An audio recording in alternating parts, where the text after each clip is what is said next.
এবার রবি বিন সুলাইমান বলতেছি, ওগো রব্বুল আলামিন, সদ্য সবেমাত্র হজ করে এসেছে আমার বন্ধুরা, তারা তো মিথ্যা কথা বলার কোনো কারণ নাই, তারা তো মিথ্যা বলতেছে না, আবার আমি তো হজে যাই নাই।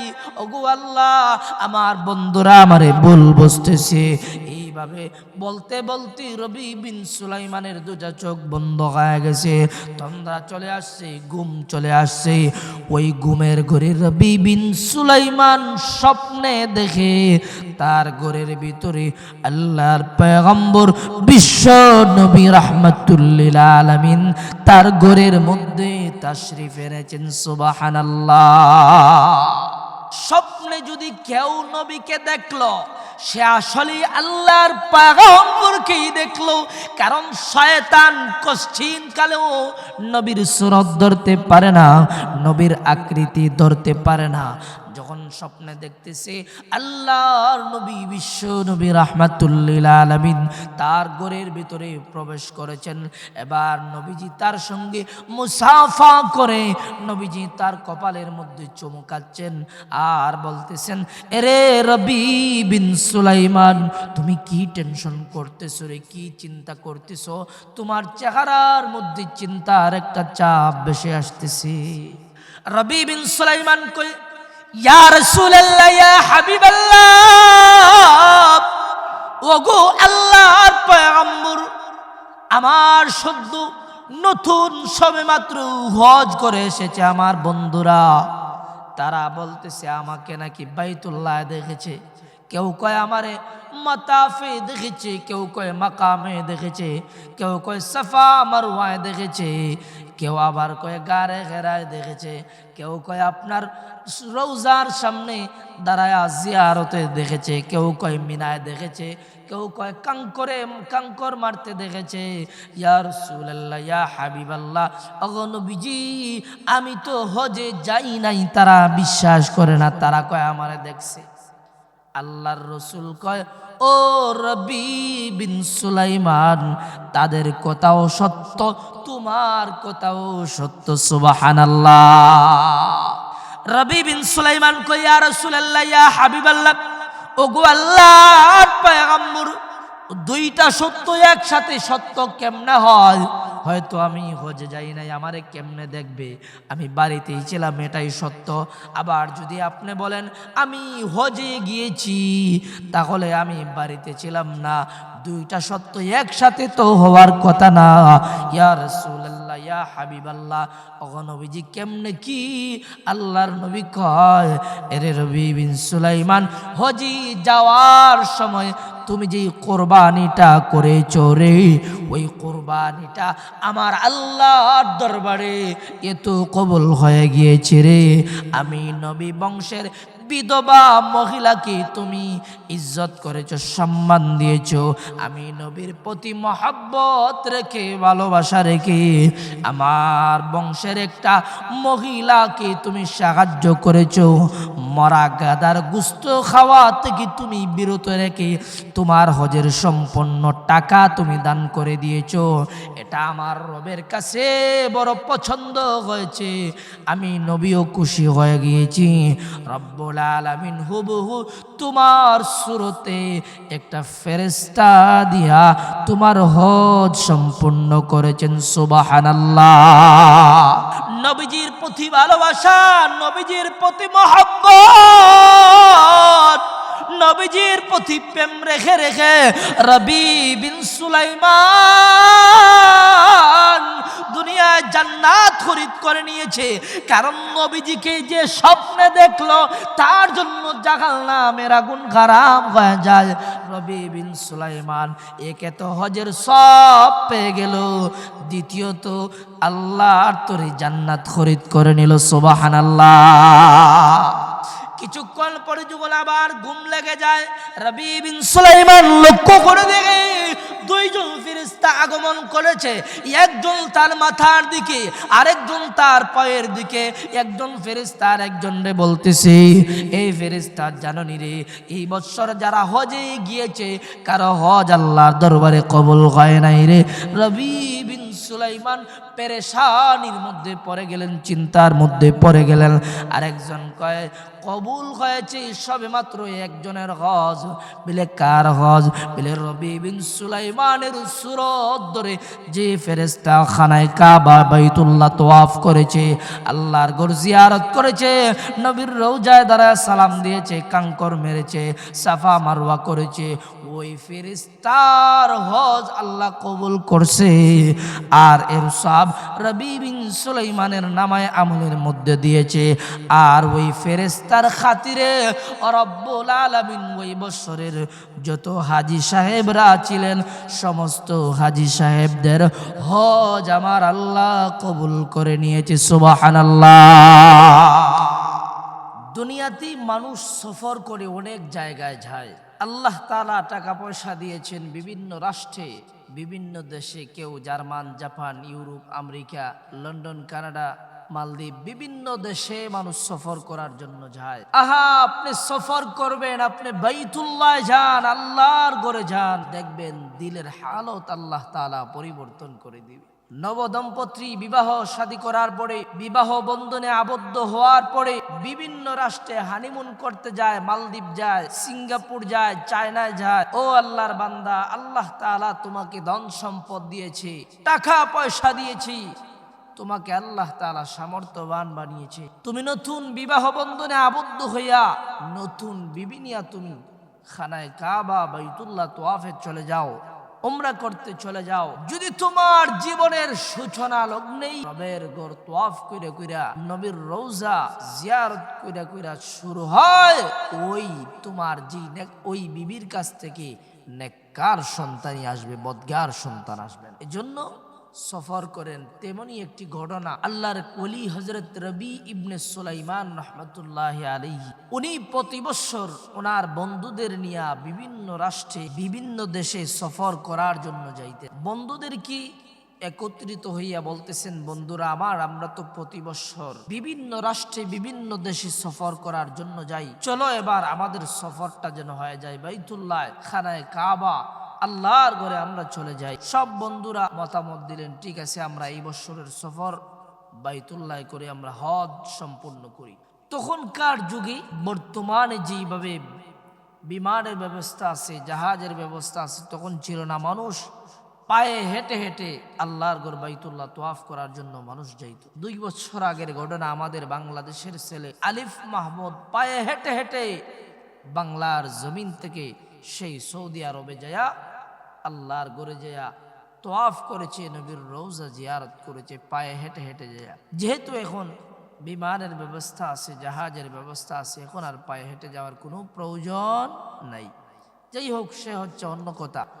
আল্লাহর ওলি রবি ইবনে সুলাইমান রাহমাতুল্লাহি আলাইহি উনার বন্ধুদের নিয়া উনি যখন টাকা পয়সা জমাইতেছেন যে আগামী বছর আমরা হজের উদ্দেশ্যে, আমরা হজের সফরে যাব, যখন টাকা পয়সা জমানো হলো, বন্ধুরা যখন পায়ে হেঁটে হেঁটে হজের উদ্দেশ্যে রওনা হলেন, যখন হাঁটতে হাঁটতে এক জায়গায় কয়েকদিন হাঁটলেন, হাঁটার পরে এক জায়গায় গিয়া যখন মরুভূমিতে ওনারা একটা তাঁবু টাঙ্গানোর পরে তাঁবুর ভিতরে অবস্থান করলেন, সালাতুল মাগরিবের আজান হলো।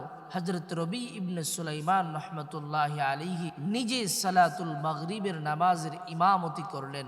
উনার সাথীদেরকে বলতেছেন, আমার সাথীরা, আপনারা রান্না বান্না করেন, আমরা একসাথে খাবার খাবো, আমি নদীর পাড় থেকে একটু হেঁটে আসি, এখানের নদীটা বড় আমার কাছে ভালো লাগতেছে, সুন্দর লাগতেছে। সন্ধ্যাবেলা উনি যখন নদীর পাড় দিয়ে হাঁটতেছেন, হঠাৎ করে লক্ষ্য করে দেখলেন বুরকা পরিহিত একজন মহিলা সাথে একটা ব্যাগ নিয়ে কোথায় জানি রওনা হচ্ছে।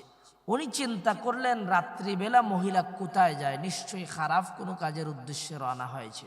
আবার লক্ষ্য করে দেখলেন মহিলার পরনে যে বোরকা, বর্তমানে আমাদের নারীরা ঢাকা শহরে হাঁটলে দেখা যায় যে বোরকাগুলা পরে, বোরকার উপর দিয়া বোরকার নিচে কি আছে সমস্ত বোঝা যায়। কথা কোন ঠিক কিনা?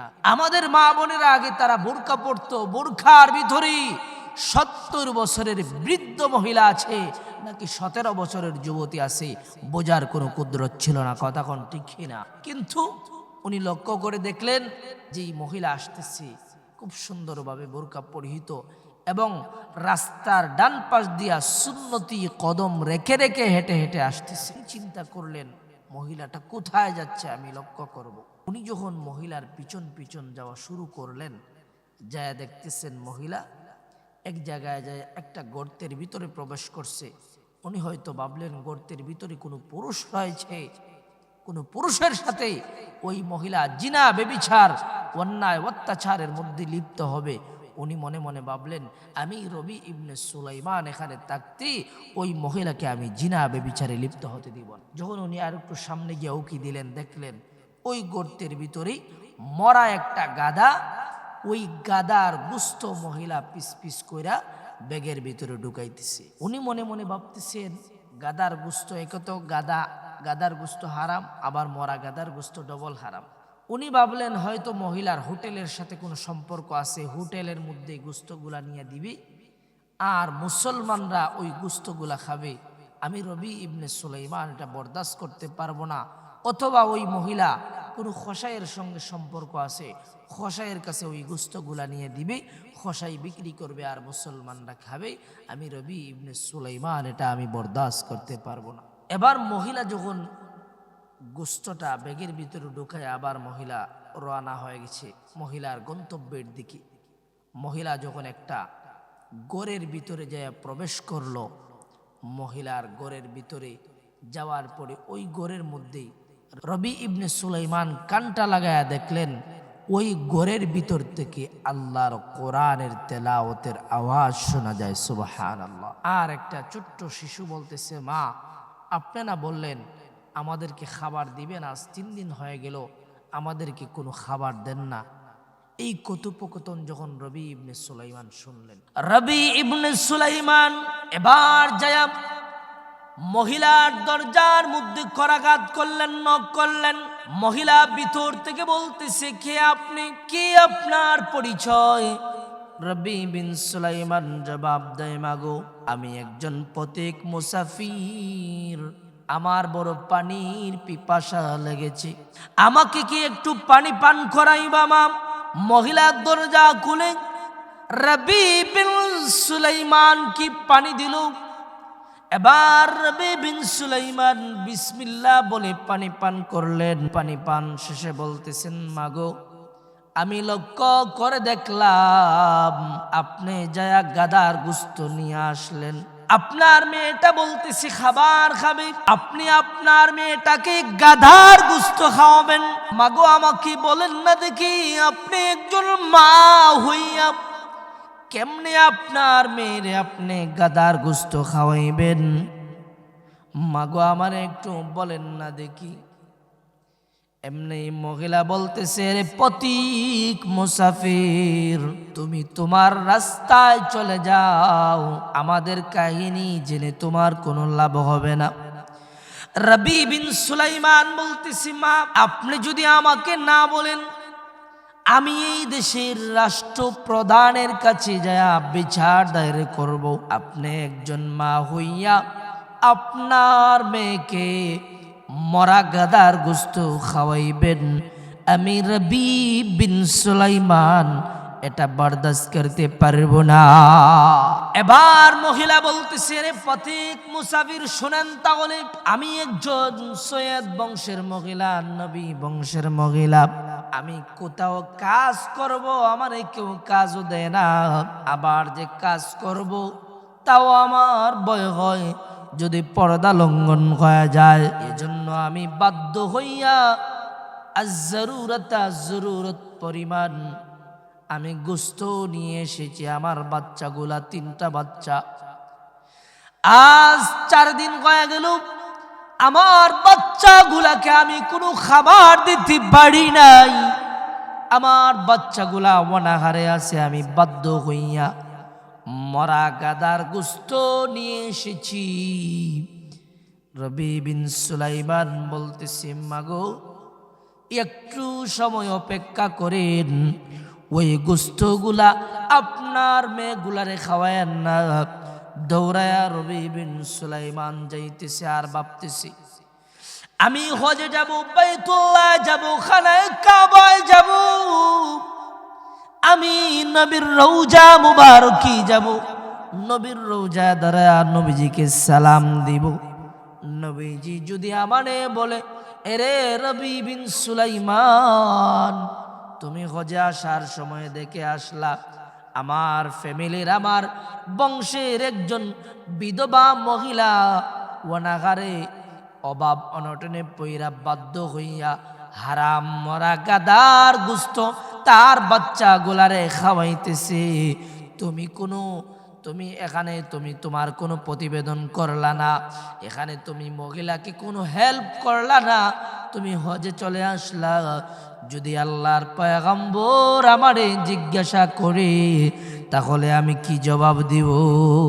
রবি বিন সুলাইমান দৌড়ে তাবুর ভিতরে চলে যায়, যায় উনার সাথী বন্ধুদের কি বলে, রে আমার বন্ধুরা তোরা হজে চলে যা, এই বছর আমি আর হজে যাইতে পারবো না। এবার বন্ধুরা বলে, রে রবি বিন সুলাইমান, তুমি তো হজে যাওয়ার জন্য আমাদেরকে তুমি নিজে থেকে উদ্বুদ্ধ করলা, তুমি আমাদেরকে ইনভাইটেশন করলা, তুমি টাকা উত্তোলনের মধ্যে তুমি ছিলা আমাদের নেতা। আজকে কেন রে রবি বিন সুলাইমান হঠাৎ করে অর্ধেক পথ আসার পরে তুমি বলতেছ তুমি হজে যাবা না? এর কারণ কি রে রবি বিন সুলাইমান? রবি ইবনে সুলাইমান বলে, ভাই আমারে মাফ করে দে, আমারে কোনো প্রশ্ন করিও না তোরা। রবি বিন সুলাইমান উনার হজে যাওয়ার জন্য যে আসবাবপত্র ছিল, টাকা পয়সা ছিল, সমস্ত কিছু উনি নিয়ে একটা বাজারের মধ্যে চলে গেলেন। বাজারে যায়া গুস্ত কিনলেন, আটা ময়দা কিনলেন, বাজার সদাই কইরা উনার কাঁধে বহন কইরা মহিলার বাসায় নিয়ে গেলেন। নিয়ে যাইয়া যখন এগুলা দিলেন আর বলতেছেন, মাগো নেন ধরেন, এখানে অনেক টাকা পয়সা আছে, মোটামুটি কয়েক মাস আপনারা খেতে পারবেন, নেন ধরেন এগুলা খান, আর হারাম গাদার গুস্ত ফালায়া দেয়। এবার মহিলা জিজ্ঞাসা করি, কি তোমার পরিচয়, কোথায় থেকে তুমি আসলা, কোথায় যাইবা? রবি বিন সুলাইমান জবাব দেয়, মাগো আমি হজের উদ্দেশ্যে রওনা হয়েছিলাম, হজে যাব, বাইতুল্লাহ যাব, নবীর রওজায় যাব। আপনাদের এই অবস্থা দেখে আমি হজের সফর বাতিল করে দিলাম। আমার হজের যত টাকা পয়সা আছে মাগো, সব কিছু আমি আপনাদেরকে হাদিয়া দিয়া দিলাম। সুবহানাল্লাহ। মা মেয়ে উভয় খুশি হইয়া আল্লাহর দরবারে হাত উত্তোলন করে দোয়া করতেছে, আল্লাহ আপনার বান্দার কুরবানিটা নবী বংশ হওয়ার কারণে আমরা আপনার বান্দা যেই কুরবানিটা করেছে, মালিক আপনার বান্দার কুরবানিটা আপনি কবুল কইরা নাও। ওগো রব্বুল আলামিন, খানায়ে কাবা বাইতুল্লাহ আপনার বান্দার বাড়িতে পাঠায়া দাও। সুবহানাল্লাহ। রবি বিন সুলাইমান কই, মাগু কি দোয়া করলাম, বাইতুল্লাহ আমার বাড়িতে কেমনে আসবে, দোয়া তো করবা। রব যেন আমারে পরবর্তীতে বাইতুল্লাহ যাওয়ার মতো রব যেন সামর্থ্য বানায় দেয়, সুযোগ তৈরি করে দেয়। মহিলা বলে, দোয়া করে ফেলছি, যা মুখে দিয়ে আসছে। রবি বিন সুলাইমান এবার যখন উনার বাড়িতে চলে গেলেন, এলাকায় যাওয়ার পরে এলাকার মানুষেরা বলে, এরে রবি বিন সুলাইমান, তুমি না হজের উদ্দেশ্যে রওনা হয়ে গিয়েছিলা, কই তুমি তো হজে গেলা না, ফিরে চলে আসলা? রবি বিন সুলাইমানের সঙ্গী সাথী বন্ধুরা যখন তারা হজে চলে যায়, কেউ যখন বাইতুল্লাহ চক্কর দিতেছি, যায়া দেখে তাদের আগে আগে রবি বিন সুলাইমান হাঁটে। সুবহানাল্লাহ। কেউ যখন মাকামে যায়, যা দেখি তাদের আগে আগে রবি বিন সুলাইমান, মাতাফে যায়, যা দেখি সেখানে রবি বিন সুলাইমান নবীর রওজার সামনে যায়, যা দেখে তাদের সামনে রবি বিন সুলাইমান কাঙ্কর মারতে যায়, যা দেখি তাদের আগে কাঙ্কর মারতেছি রবি বিন সুলাইমান। মিনার ময়দানে যায়, যা দেখি তাদের আগে আগে রবি বিন সুলাইমান নবীর রওজার সামনে দাঁড়া জিজ্ঞাসা করে, এরে রবি বিন সুলাইমান, সুলাইমান, তুমি না বললা তুমি হজের মধ্যে আসবা না, এখন দেখা যায় তুমি আমাদের আগে আগে মাতাফে মাকামে দেখা যায় তোমারে, মিনায় দেখা যায়, কাঙ্কর মারায় দেখা যায়, নবীর রওজার সামনে দেখা যায়, সমস্ত কাজ তুমি আমাদের আগে আগে করতেছো। এরে রবি বিন সুলাইমান, কেন তুমি আমাদের সঙ্গে এই বাটপারিটা করলা?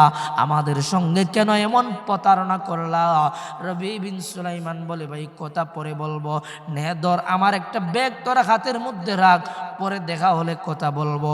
এই বলে রবি বিন সুলাইমান কোথায় জানি হারিয়ে গিয়েছে, আর রবি বিন সুলাইমানকে পাওয়া যায় না। বন্ধুরা তারা যখন একত্রিত হলো, একজন আরেকজনকে বলতেছে, ভাই আমি তো দেখলাম তাকে মাতাফে, আরেকজন বলে আমি দেখলাম মাকামে, আরেকজন বলে আমি দেখলাম নবীর রওজার সামনে, আরেকজন বলে আমি দেখলাম মিনায়, আরেকজন বলে আমি দেখলাম সাফা মারওয়ায়। এইভাবে বলতেছে তারা একজন আরেকজনকে, যে আমরা সকলেই রবি বিন সুলাইমানকে দেখেছি। রবি বিন সুলাইমান আমাদের সঙ্গে আসলো না, আমরা কি অপরাধ করলাম? আমাদের সঙ্গে সে কেন প্রতারণা করলো? আমরা দেশে যায়া তার সাথে আর আমরা কোনো সম্পর্ক রাখবো না, তার সঙ্গে আমাদের সম্পর্ক বিচ্ছিন্ন করে দিব। এবার যখন হজ সম্পূর্ণ হয়ে গেল, দেশে যখন চলে গেলেন, গ্রাম এলাকায় চলে গেলেন, রবি বিন সুলাইমানের বাড়িতে সবাই গেলেন, যায়া বলতেছেন, এরে রবি বিন সুলাইমান, আমাদের সঙ্গে কেন তুমি এত বড় প্রতারণা করলা? একসঙ্গে আমরা রওনা হলাম, অর্ধেক পথ পাড়ি দেওয়ার পরে তুমি বললা তুমি এই বছর হজে যাবা না, কারণ আমাদেরকে বললা না, ফেরত চলে আসলা। কিন্তু আমরা দেখলাম আমাদের আগে আগে হজের সম্পূর্ণ কাজ তুমি করলাম। রবি বিন সুলাইমান বলি, ভাই আমি তো হজে যাই নাই। একজন আরেকজনরে বলে, কই আমি তো দেখলাম। কেউ বলে আমি মাকামে তোমারে দেখলাম, কেউ কয় আমি মাতাফে দেখলাম, কেউ কয় আমি সাফা মারওয়ায় দেখলাম, কেউ কয় আমি তোমারে গারে ঘেরায় দেখলাম, কেউ কয় আমি তোমারে মিনার ময়দানে দেখলাম। সবাই বলে দেখলাম, কেউ কয় আমি নবীর রওজার সামনে দেখলাম। আর এই যে দেখো একটা লাকিজ, একটা ব্যাগ তুমি আমার হাতের মধ্যে দিয়েছিলা, তাহলে কি আমরা মিথ্যা কথা বলতেছি নাকি? রবি বিন সুলাইমান বলে, ভাই পাবলিক রিজিকা এলাকায় জিজ্ঞাসা কর, আমার ওয়াইফ বিবি বাচ্চারে জিজ্ঞাসা কর, আমি হজে যাই নাই, আমি ফেরত চলে এসেছি, আমি বাড়িতেই ছিলাম। এমনি সবাই বলে, না আমরা তো সবাই দেখেছি, যদি একজন দেখতাম তাহলে না আমরা ভুল দেখলাম, কিন্তু আমরা তো সবাই দেখলাম। রবি বিন সুলাইমান দরজাটা বন্ধ করে দিয়া নামাজ আদায় করে আল্লাহর দরবারে কান্না করতেছে, ওগো রব্বুল আলামিন, সদ্য হাজী সাহেবরা, যে হাজী সাহেবদের বেলায় বলা হয়েছে, মান হাজ্জা লিল্লাহ ফালাম ইয়ারফাস ওয়ালাম ইয়াফসুক রাজাআকা ইয়াউমুন ওয়ালাদাতুহু উম্মু। হজ করার পরে সন্তান যেমনি ভাবে মায়ের গর্ভ থেকে ভূমিষ্ঠ হলে ওই সন্তানের কোনো গুনাহ থাকে না, হাজী সাহেবদেরও আর কোনো গুনাহ থাকে না, অতীতের সমস্ত গুনাহ আল্লাহ মাফ করে দেয়। সুবহানাল্লাহ। এবার রবি বিন সুলাইমান বলতেছি, ওগো রব্বুল আলামিন, সদ্য সবে মাত্র হজ করে এসেছে আমার বন্ধুরা, তারা তো মিথ্যা কথা বলার কোনো কারণ নাই, তারা তো মিথ্যা বলতেছে না, আবার আমি তো হজে যাই নাই। ওগো আল্লাহ, আমার বন্ধুরা আমারে ভুল বুঝতেছে। এইভাবে বলতে বলতে রবি বিন সুলাইমানের দুটা চোখ বন্ধ হয়ে গেছে, তন্দ্রা চলে আসছে, ঘুম চলে আসছে। ওই ঘুমের ঘরে রবি বিন সুলাইমান স্বপ্নে দেখে তার ঘরের ভিতরে আল্লাহর পয়গম্বর বিশ্ব নবী রাহমাতুল লিল আলামিন তার ঘরের মধ্যে তাশরিফ এনেছেন। সুবহানাল্লাহ। স্বপ্নে যদি কেউ নবীকে দেখলো, সে আসলে আল্লাহর পয়গম্বরকেই দেখলো, কারণ শয়তান কশ্চিন কালেও নবীর সুরত ধরতে পারে না, নবীর আকৃতি ধরতে পারে না। যখন যখন স্বপ্নে দেখতেছে আল্লাহর নবী বিশ্ব নবী রাহমাতুল লিল আলামিন তার ঘরের ভিতরে প্রবেশ করেছেন। এবার নবীজি তার সঙ্গে মুসাফা করে নবীজি তার কপালের মধ্যে চুমুকাচ্ছেন আর বলতেছেন, এরে রবি বিন সুলাইমান, তুমি কি টেনশন করতেছো রে, কি চিন্তা করতেছো? তোমার চেহারার মধ্যে চিন্তার একটা চাপ বেশি আসতেছে। রবি বিন সুলাইমান কই, ইয়া রাসূলুল্লাহ, ইয়া হাবিবাল্লাহ, ওগো আল্লাহর পয়গম্বর, আমার সদ্য নতুন সবেমাত্র হজ করে এসেছে আমার বন্ধুরা, তারা বলতেছে আমাকে নাকি বাইতুল্লাহ দেখেছে, কেউ কয় আমারে মাতাফে দেখেছে, কেউ কয় মাকামে দেখেছে, কেউ কয় সাফা মারওয়ায় দেখেছে, কেউ আবার কয় গারে ঘেরায় দেখেছে, কেউ কয় আপনার রওজার সামনে দাঁড়ায় জিয়ারতে দেখেছে, কেউ কয় মিনায় দেখেছে, কেউ কয় কাঙ্কর মারতে দেখেছে। ইয়া রাসূলুল্লাহ, ইয়া হাবিবাল্লাহ, ওগো নবীজি, আমি তো হজে যাই নাই, তারা বিশ্বাস করে না, তারা কয় আমারে দেখছে। আল্লাহর রসুল কয়, ও রবি বিন সুলাইমান, তাদের কথাও সত্য, তোমার কথাও সত্য, সুবহানাল্লাহ। রবি বিন সুলাইমান কয়, ইয়া রাসূলুল্লাহ, ইয়া হাবিবাল্লাহ, ওগো আল্লাহর পয়গম্বর, দুইটা সত্য একসাথে সত্য কেমনে হয়? হয়তো আমি হজে যাই নাই, আমারে কেমনে দেখবে? আমি বাড়িতেই ছিলাম, এটাই সত্য। আবার যদি আপনি বলেন আমি হজে গিয়েছি, তাহলে আমি বাড়িতে ছিলাম না, দুইটা সত্য একসাথে তো হওয়ার কথা না। ইয়া রাসূলুল্লাহ, ইয়া হাবিবাল্লাহ, ওগো নবীজি, কেমনে কি?